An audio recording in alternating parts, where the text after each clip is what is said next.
جی ہم اس وقت ڈیلس میں ہیں. میرا نام مونا کاظم شاہ اور میں اس وقت بات کر رہی ہوں نائلہ علی خان سے جو اوکلاہوما سے ہمارے ساتھ ہیں, جو ہماری پینلسٹ ہیں ہماری اپ کمنگ کانفرنس انڈیا پاکستان اور کشمیر پیس ٹاکس کے حوالے سے جو منعقد ہو رہی ہے ڈیلس میں. اس کے حوالے سے ہم ان سے بات کریں گے.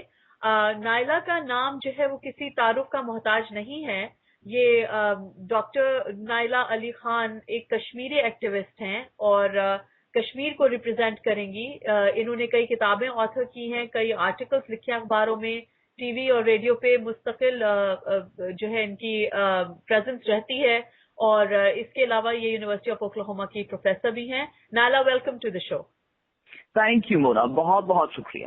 اچھا نائلہ, کشمیر کے حوالے سے بات کریں گے. پہلی بات تو یہ کہ یہ کانفرنسز جو ہے یہ ماضی میں بھی منعقد ہوتی رہی ہیں, اور جاننا یقیناً ہمارے سننے والے یہ چاہیں گے کہ اس کانفرنس کے ذریعے ہم کیا اچیو کرنا چاہ رہے ہیں. آپ کے خیال سے ہم کیا الگ کر سکتے ہیں اس کانفرنس میں شرکت کر کے؟